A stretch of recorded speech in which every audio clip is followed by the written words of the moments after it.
La campagne Hope conduit au baptême plus de 5000 personnes dans la région nord du Pérou. L'OCI lance un appel humanitaire face à la crise de la sécheresse et de la famine, affectant des millions de personnes en Afrique. Au Zimbabwe, ADRA Australie inaugure un centre d'excellence en agriculture. La Radio mondiale adventiste apporte de l'espoir au-delà des frontières de l'Afrique. Restez à l'écoute pour découvrir ces histoires inspirantes et bien d'autres maintenant sur ANN.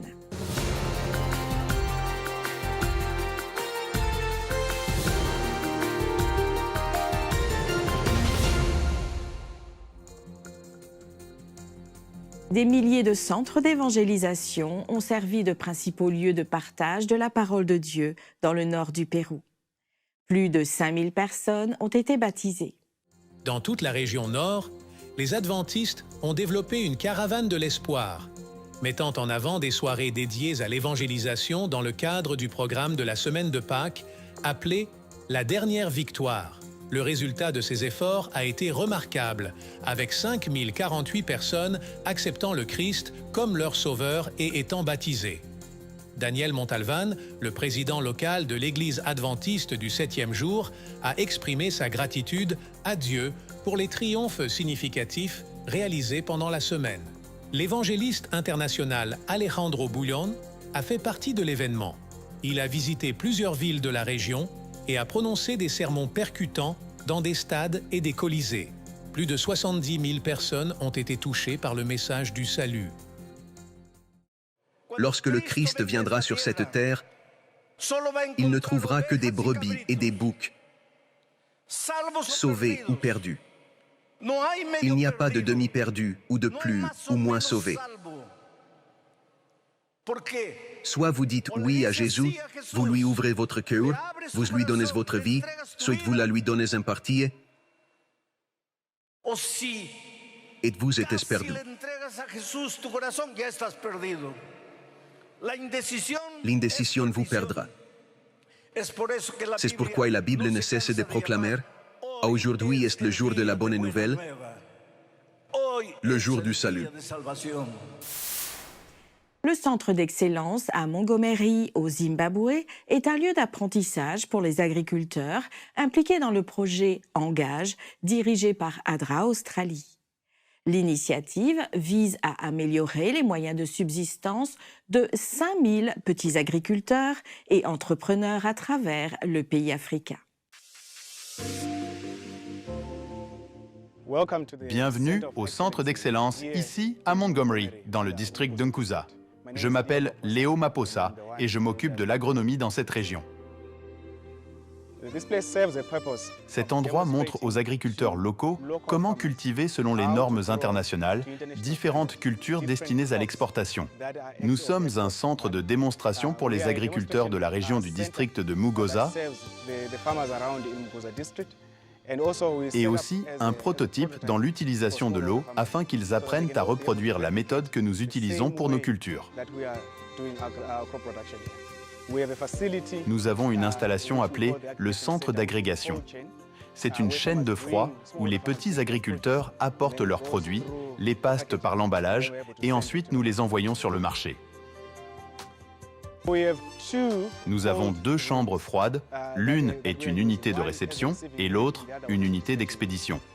Nous conservons les produits qui viennent des agriculteurs dans ces chambres. Puis ils passent par un processus que nous suivons lorsque le produit est apporté du champ. Ensuite, nous amenons ces produits dans un hangar de conditionnement. C'est là que nous faisons tout le tri et l'emballage. Ensuite, ils sont emmenés à la chambre froide d'expédition.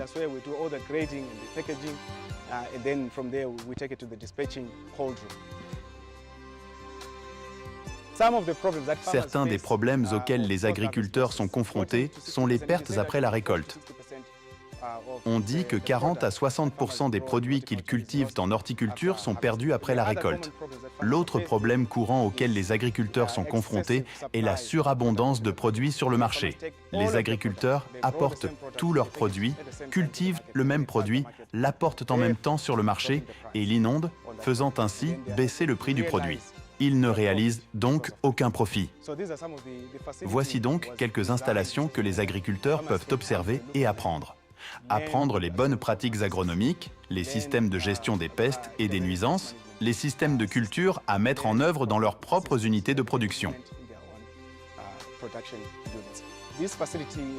Cette installation est ouverte aux agriculteurs. Nous sommes principalement ouverts à notre district et au-delà pour servir les petits exploitants. Ils peuvent venir ici pour des formations qui seront mises en place, que ce soit sur les marchés, sur un produit sélectionné qui peut être cultivé, sur les lignes de produits, ou simplement sur de bonnes pratiques agricoles, ou encore la manipulation après la récolte. Le centre d'excellence est là. Nous sommes là aussi pour former les agriculteurs à tant de choses différentes qu'ils peuvent appliquer chez eux et pour qu'ils soient en mesure de pratiquer, de reproduire et de comprendre leur propre production agricole. Nous allons donc former les agriculteurs au marché local, au marché d'exportation, en leur donnant une compréhension sommaire des gammes de produits adaptés à ces marchés. Le deuxième domaine dans lequel nous formerons les agriculteurs est celui des systèmes de gestion intégrés des pestes et des nuisances, ainsi que des systèmes de culture et de manipulation post-récolte. Ce sont quelques-uns des aspects de nos formations.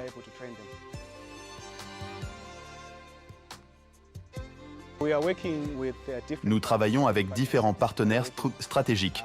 L'un d'eux est l'aide australienne, puis nous avons le gouvernement du Zimbabwe à travers différents ministères qui se connectent avec nous. Ici, c'est un projet d'ADRA Zimbabwe. Il y a aussi d'autres acteurs sur le terrain, tels que Apex, Agritex, Zerfu, et une liste d'autres acteurs, dont des dirigeants communautaires du district de Mboza. Nous travaillons avec toutes ces équipes sur ce site. Ce projet est incroyable car nous pouvons travailler avec n'importe quel agriculteur, que nous ayons commencé avec lui il y a seulement un jour ou qu'il soit dans le métier depuis très longtemps. Nous sommes capables de les intégrer tous, de les équiper, de travailler ensemble, de produire selon les meilleurs critères. L'agriculture n'est pas aussi difficile que vous le pensez. Venez voir et apprendre ici, au centre d'excellence. Nous pourrons vous montrer des méthodes simples d'agriculture. Nous disons à nos petits agriculteurs qu'ils peuvent utiliser ce qu'ils ont et produire selon les normes d'exportation. Il est même possible d'obtenir un rendement plus élevé à partir d'un plus petit terrain. Nous pouvons penser à nos agriculteurs qui ont de petites terres entre 0 et un demi-hectare, d'un demi-hectare ou de 5 hectares, selon l'endroit où vous êtes. Nous pouvons venir et vous enseigner l'agriculture. Vous montrer comment utiliser les ressources que vous avez au coût le plus bas possible et produire selon les normes internationales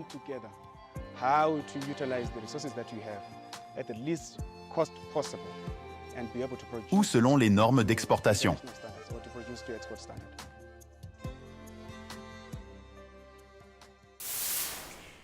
Nous voyageons en Europe de l'Est, plus précisément en Moldavie. La communauté tranquille du village d'Oakland a été transformée par un événement spécial qui a attiré des adventistes des coins proches et lointains du district de Soroka. Dirigé par Ilya Stepanovitch Liak, pasteur de l'église adventiste du 7e jour en Moldavie, la congrégation a célébré une cérémonie de baptême solennel. 2 personnes, Vadim et Anna, ont exprimé leur joie et leur ferveur en embrassant la foi, rappelant aux participants l'importance de choisir le Christ. Le baptême a non seulement laissé une impression durable sur les participants, mais a également symbolisé l'unité de l'Église. Advent Health Kissimmee, en Floride aux États-Unis, a étendu ses installations en ajoutant de nouvelles salles pour servir plus de patients cherchant des soins médicaux et chirurgicaux. Advent Health est un système de santé à but non lucratif adventiste du 7e jour, dédié à étendre le ministère de guérison du Christ aux communautés. Observer la croissance de cet hôpital dans cette communauté en pleine expansion et être en mesure d'offrir plus de services chaque année depuis plusieurs années a été l'une des joies de ma vie. Nous avons la chance de pouvoir ouvrir des lits d'unité, de soins progressifs, où nous prenons soin de certains de nos patients les plus malades. Et nous savons que leur guérison est aidée par la présence et la proximité de leurs amis et membres de leur famille. Advent Health se consacre à fournir des soins complets proches de chez vous. Cette expansion représente l'aboutissement d'un projet qui a commencé il y a presque 10 ans. C'est un privilège pour moi et pour Advent Health de servir cette communauté. Des milliers de personnes âgées de l'Église adventiste du 7e jour de la région interaméricaine ont été honorées pour leur engagement envers le service bénévole lors de la célébration annuelle de certification. Lors d'une cérémonie virtuelle, les anciens ont été reconnus pour leur travail dévoué dans plus de 23 000 congrégations à travers la région interaméricaine. Le pasteur Eli Henry, président régional de l'Église adventiste, a exprimé sa gratitude et a loué l'engagement de chaque dirigeant dans les conseils aux membres et le partage du message de l'Évangile dans leur communauté locale. Vous faites un travail très important et Dieu vous a donné le pouvoir d'accomplir ce ministère magnifique.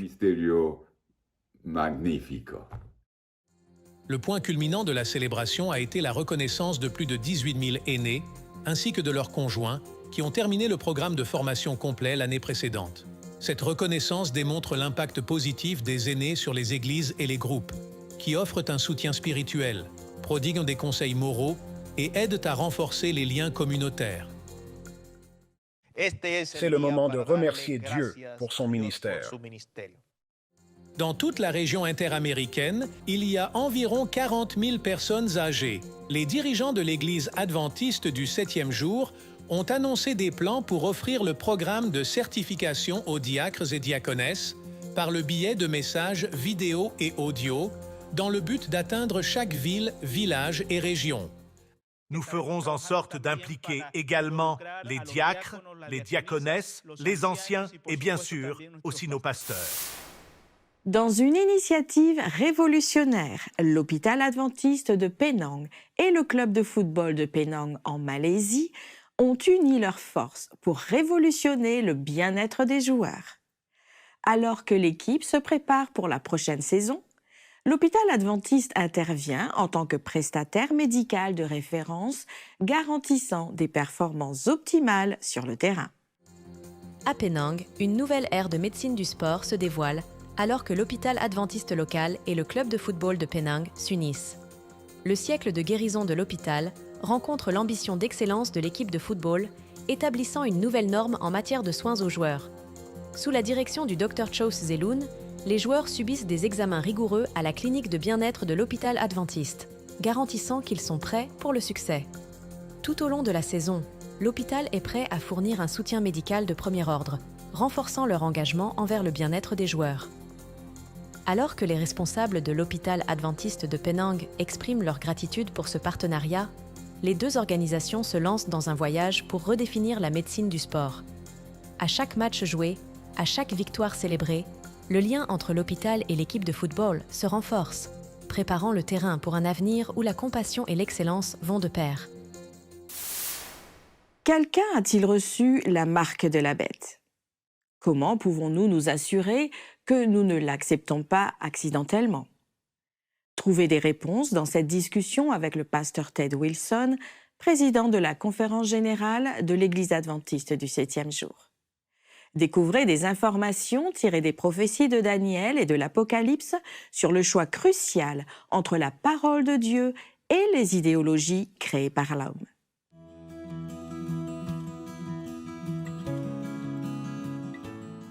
Hello, friends. Bonjour, mes chers amis. Comme vous le savez peut-être, nous parcourons actuellement le livre « La tragédie des siècles » et nous terminons le chapitre 25 intitulé « La loi de Dieu est immuable ».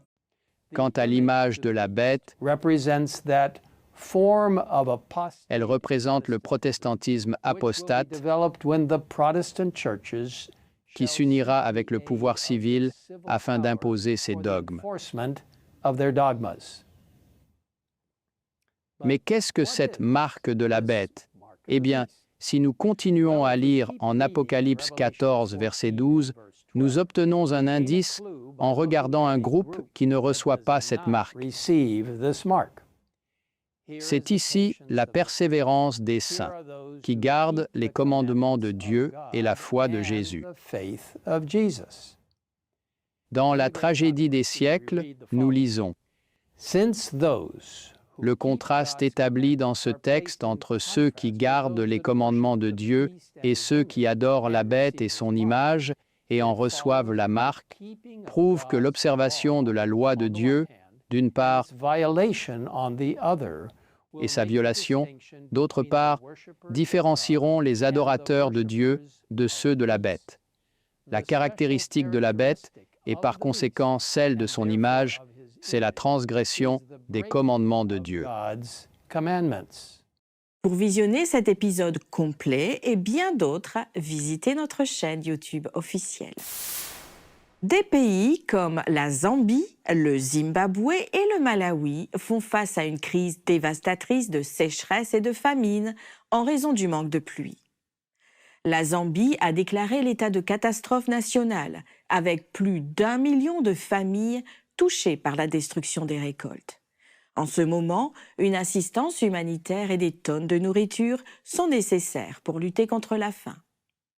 L'OCI tend la main à ces communautés pour mettre en lumière la situation et demander une aide d'urgence.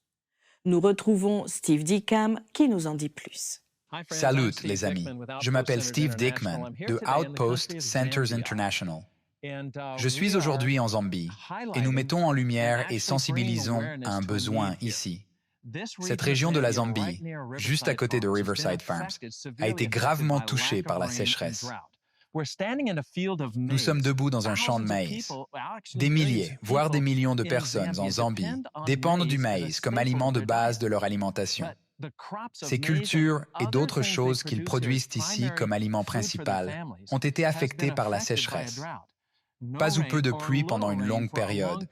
Vous voyez que le maïs est vraiment en mauvais état. Il ne va pas produire de récolte. Des milliers, voire des centaines de milliers de familles dans cette région auront faim. Aujourd'hui, je suis ici avec Gilbert. Merci de nous aider aujourd'hui. Dites-nous comment ça affecte votre famille et cette communauté. C'est une chose difficile car en ce moment, nous, Zambiens, dépendons uniquement du maïs. Avec le maïs, nous faisons du chémal. Mais en ce moment, tout le maïs est mort. Nous n'avons rien à mettre dans notre estomac. Vous avez entendu? Gilbert dit, le manque de maïs, beaucoup de gens vont avoir faim. Les amis, nous pouvons aujourd'hui aider ces familles et d'autres dans cette région à avoir quelque chose à manger. Le Outpost Centers International, en collaboration avec le ministère interculturel et Riverside Farms, tente de sensibiliser et de collecter des fonds pour acheter à l'avance, avant la période critique de sécheresse et de famine, du maïs, des haricots, des arachides, afin que les gens puissent moins à manger. Chers amis, merci pour ce que vous faites pour aider OCI et à travers nos ministères, pour aider ces personnes dans cette partie de la Zambie. Vous pouvez visiter notre site web et vous impliquer. Vous pouvez aider quelqu'un aujourd'hui. Pour faire un don, visitez outpostcenters.org/Zambia. Des bénévoles d'une clinique mobile adventiste basée aux États-Unis ont fourni des soins de santé gratuits à la communauté haïtienne aux Bahamas, garantissant une assistance médicale au plus grand nombre ethnique de l'île de New Providence. La clinique, organisée par les ministères des Soins de Santé, en collaboration avec 3 églises locales et le pasteur Wilson Isnor, a servi gratuitement plus de 400 résidents de Nassau. Cette initiative fait partie d'une campagne d'évangélisation visant la communauté haïtienne sur l'île. Nous les enregistrons de 1 à n'importe quel numéro, car ils viennent tous de différentes situations. Nous avons différents infirmiers en gériatrie, infirmiers en pédiatrie, et comme je l'ai dit, il y a différentes spécialités chez les infirmiers ainsi que chez les médecins. Des problèmes de santé tels que l'hypertension artérielle, le diabète et le cholestérol élevé ont été identifiés. Le docteur Daniel Mondesir, originaire d'Haïti et fondateur des ministères des soins de santé à New York, a souligné l'importance des services de santé compte tenu de la situation difficile des Haïtiens. Les activités comprenaient également des conférences sur les soins personnels et la santé préventive. Les donner est une chose. Leur montrer comment faire, comment prendre soin d'eux-mêmes en est une autre. Car rappelez-vous, Jésus nous a appris à pécher. Il ne nous donne pas seulement, il nous a montré comment l'obtenir. C'est donc ce que nous faisons. Les bénévoles des 3 églises locales ont également aidé pendant les cliniques, y compris Jerry Anasius de l'église adventiste d'Ebenezer. Il a souligné l'importance des cliniques de santé en tant que partie du devoir chrétien. Nous faisons simplement aussi le travail de Dieu en aidant les gens en général, en nous assurant qu'ils vont bien, qu'ils se sentent bien et qu'ils reçoivent les soins de santé dont ils ont besoin. Des terres de l'Afrique de l'Ouest nous vient une incroyable histoire. Imaginez une région riche de sa tradition orale, une technologie limitée et des endroits retirés. Dans ce contexte complexe, la Radio mondiale adventiste touche les cœurs et la puissance de l'Évangile combinée à la communication transforme des vies et apporte le salut. La communication a été l'une de nos priorités. 10 stations de radio diffusent le message d'espoir dans des endroits reculés, touchant des personnes comme Nkurumah. Nous avons également une chaîne de télévision, Hope TV Ghana. En 2009, nous avons ouvert notre premier centre média avec un studio entièrement équipé au siège de la division et un autre centre média à l'université de Babcock. En 2009, ma mère est tombée malade et j'ai dû m'occuper d'elle. Et puis, je suis tombée sur une chaîne appelée Hope Channel. J'ai commencé à entendre des messages qui m'étaient étranges. Mais ce contenu apportait du réconfort au cœur de l'Araba. Après la mort de sa mère, elle voulait savoir ce qu'il en était des morts. Elle découvrit bientôt l'espoir de la vie éternelle. Les questions de mon cœur ont été répondues, et plus j'écoutais, plus j'étais encouragée, plus je croyais, plus ma foi augmentait. Aujourd'hui, je suis un témoignage vivant dans ma famille que Jésus-Christ est venu pour nous sauver. Une fois par an, Mendoza, en Argentine, devient l'épicentre du tourisme moto mondial, attirant des passionnés de moto du monde entier. Les membres du ministère adventiste de la moto, AMM, ont participé, transformant la balade en une mission de solidarité et d'espoir. Pendant l'événement traditionnel au sommet du Cerro Cristo Redentor, dans les Andes argentines, une équipe de motards adventistes a surpris 3000 participants. Avec le soutien de partenaires, ils ont distribué gratuitement un petit déjeuner et des livres, nourrissant ainsi non seulement les corps, mais aussi les âmes et transmettant un message d'espoir en des temps difficiles.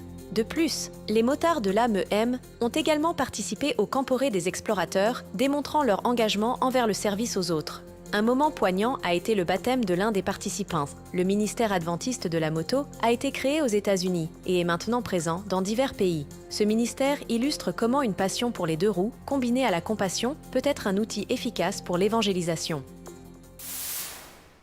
Nous nous embarquons pour un voyage en Ouzbékistan, un pays d'Asie centrale.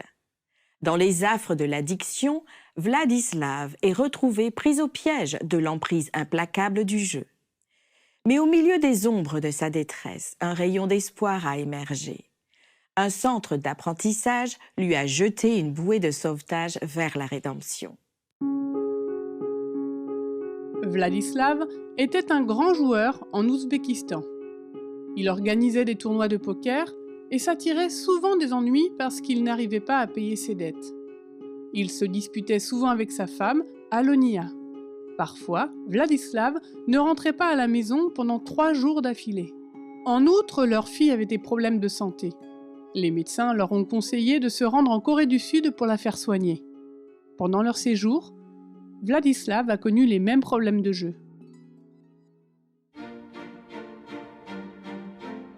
À leur retour, la santé de leur fille s'était légèrement améliorée. Ils l'ont inscrite dans un centre d'apprentissage local. Elle adorait venir au centre d'apprentissage dirigé par des adventistes. Le centre est rattaché à un bâtiment de l'église adventiste. Un jour, alors qu'ils allaient chercher leur fille, Vladislav et Alonia ont rencontré le pasteur et sa femme. Ils les ont invités à partager un repas. Ils ont fait cela plusieurs fois et les familles ont développé une amitié. Le pasteur et sa femme ne leur ont jamais parlé de religion. Vladislav et Alonia, de plus en plus curieux des adventistes, commencèrent à visiter l'église. Ils sont venus de plus en plus souvent jusqu'à ce qu'ils acceptent Jésus dans leur cœur et se fassent baptiser. En découvrant la grâce de Dieu, Vladislav a arrêté de jouer et sa relation avec sa femme est meilleure que jamais. Le couple souhaite que d'autres personnes en difficulté sachent qu'il y a de l'espoir. Vladislav a trouvé un moyen unique d'entrer en contact avec les membres de la communauté. Chaque semaine, il se rend à l'église et cuisine pour que les gens puissent manger et se rencontrer.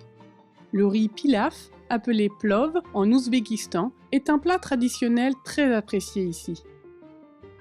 Vladislav le prépare en grande quantité pour nourrir tout le monde. Ces rassemblements communautaires, qui ne comptaient au départ que quelques personnes, se sont étendus à plus de 150 personnes chaque dimanche. Des amitiés se sont nouées et d'autres activités sociales sont souvent planifiées autour d'un plat de riz pilaf. C'est le rêve que je projette avec ma femme, que davantage de gens viennent à l'église. C'est notre communauté, nous voulons partager cette bénédiction autour de nous. Dans notre cas, notre expérience de vie est la meilleure des prédications. Notre témoignage vaut mieux que n'importe quel sermon.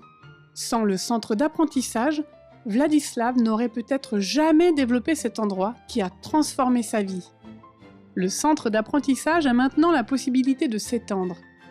Ce trimestre, une partie de l'offrande du 13e sabbat permettra d'agrandir le centre d'apprentissage pour en faire une école primaire. Le centre aura besoin de nouvelles salles de classe et de matériel pour aborder ce nouveau chapitre. L'école sera située à Tachkent, la capitale de l'Ouzbékistan. Plus de 2 millions de personnes vivent dans cette ville, ce qui représente une opportunité considérable. Merci pour vos prières sur ce projet afin que d'autres puissent trouver un groupe de personnes accueillant et que les enfants reçoivent une éducation de qualité. Votre soutien pour des projets comme celui-ci sera un grand réconfort. Vous avez suivi les actualités sur des actes de service, sur la foi, l'amour du prochain et l'espoir, réalisés par l'Église adventiste du 7e jour dans le monde entier. Présente dans plus de 200 pays, la dénomination désire servir comme le Christ, à travers ses membres, ses dirigeants, son siège administratif, ses institutions et ses ministères de soutien. Vous pouvez accéder à d'autres bonnes nouvelles en rejoignant les chaînes officielles de l'Église adventiste du 7e jour sur YouTube, Instagram et Facebook et explorer le site web d'ANN sur adventiste.news. Partagez votre histoire de foi et laissez votre sujet de prière sur nos chaînes. Une équipe prie pour vous, 24 heures sur 24. Avant de vous quitter, nous vous laissons avec une excellente nouvelle tirée de l'Épître aux Romains, au chapitre 15 et au verset 13. Comme il est beau de voir sur les montagnes les pas du messager d'une bonne nouvelle, qui annonce la paix, qui parle de bonheur et qui annonce le salut, qui dit à Sion, ton Dieu règne. Étudiez la Bible quotidiennement pour découvrir d'autres promesses d'espoir. Et si Dieu le veut, nous nous retrouverons pour la prochaine édition des Actualités ANN. Prenez soin de vous et que Dieu vous bénisse.